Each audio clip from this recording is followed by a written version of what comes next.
Frank Timmies is going to tell us about the MESA Project. Go ahead, Frank. Hello, everyone. The MESA Project. Okay. So I'm going to start off with a proposition, and then I will go from there. So my proposition is exoplanets are great. Means we need good models of them and their host stars. And so MESA is a software instrument that models the evolution of stars and planets. And MESA is an acronym, Modules for Experiments in Stellar Astrophysics. Did I say stars? What I meant to say was single and binary stars, explosions, pulsations, and much more. And the capabilities of the MESA source code is a little bit described here. So it's a set of modules that can be used by others or combined to solve the coupled equations of 1D stellar evolution with an implicit finite volume scheme. The image here is one row of derivative matrix, the Jacobian matrix. The upper part is the various cells on the y-axis here, and then on the x-axis. On the y-axis here is the various variables.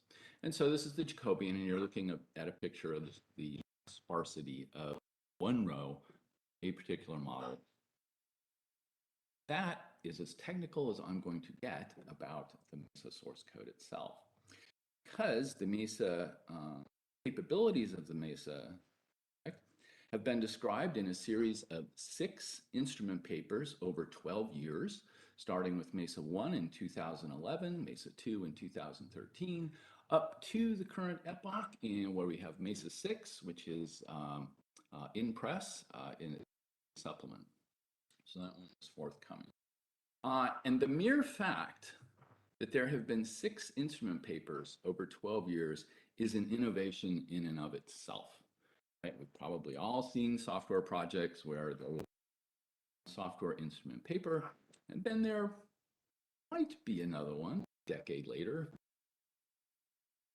So that not necessarily the greatest way to go, because we all know as we develop code that by the time it's published, the code and the paper are significantly. So we decided to do a different, try something new to try and innovate, and let's get out on average a new significant instrument paper every 2 years. So every single one of these papers is an AJ supplement. It's a 40 to 50 page bomber. They are hefty. And so how is this strategy working of doing multiple instrument papers? This image right here is the bibliometrics for MESA. I'm going to focus your attention here on the inner histogram. So this runs from 2011 up to the current epoch, 2022, which was a banner year for MESA. Sum all the growth in citations, it's around 8,000 citations or so. Number of the MESA papers are some of the most cited papers in MESA 1 is a top 5 most cited papers published in 2011, all the way up through MESA 5, which was published in 2019 and is a top 5. So this is MESA. This is great. These are very sparkly bibliometrics. But I think what's perhaps more important is how does the work that MESA enables, how does that impact the larger community? So it's going one circle out from those that cite you to those that cite the ones that cite. For there's about 185,000 citations over about 3,000 articles. And so the multiplier in using MESA and people use results of articles that use MESA factor of about.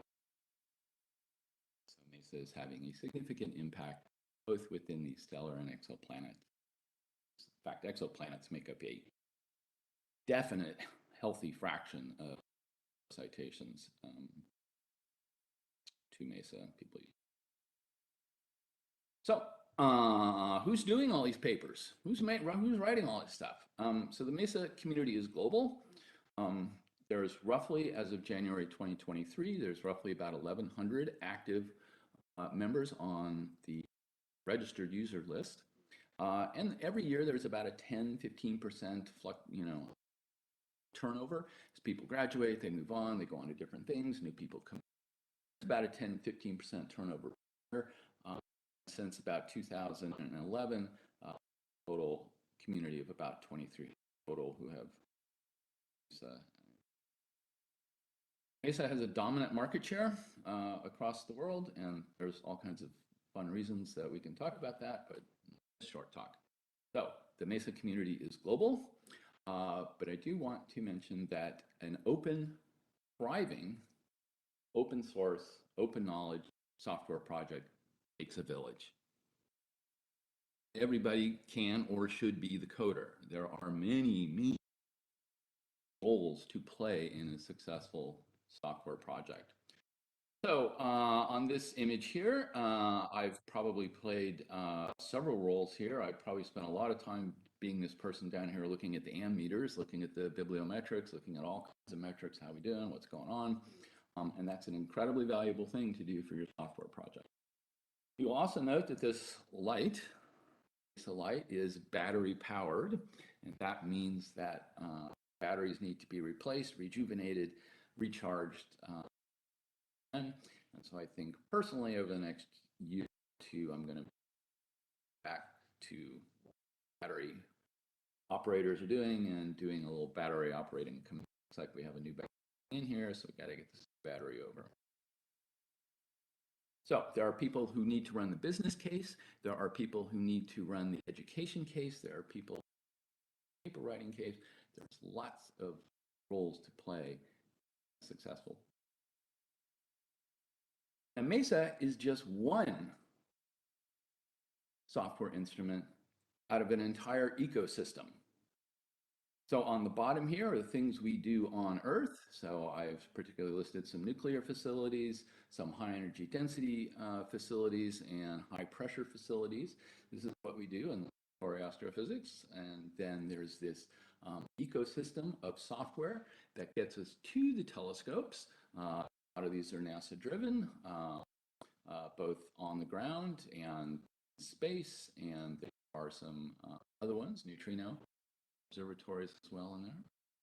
And so MESA is part of an ecosystem that has many of these other codes that link with these other codes to make that connection between what we see on Earth, the sky. And with that, exoplanets are great. Thank you so much. Thank you, Frank. Is there going to be a MESA summer school in 2023? Let me get.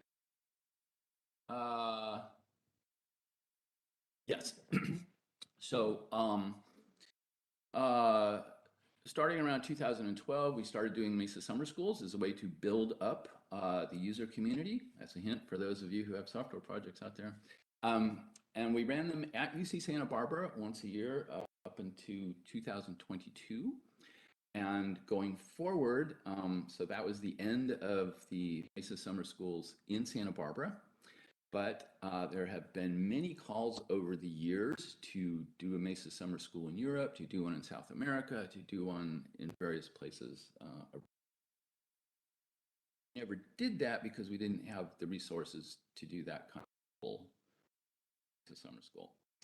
But to answer your question, yes, there is a 2023 MESA Summer School. It is taking place at Concoli Observatory El Lugaro.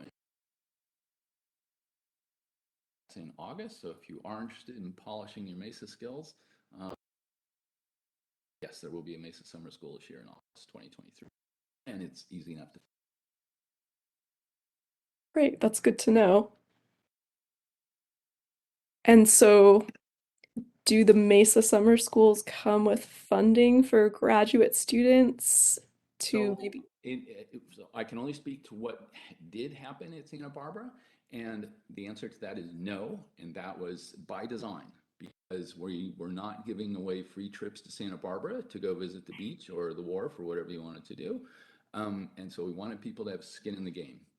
So that meant covering costs, and if you were covering costs, guaranteed you were going to be there and getting maximum out of it.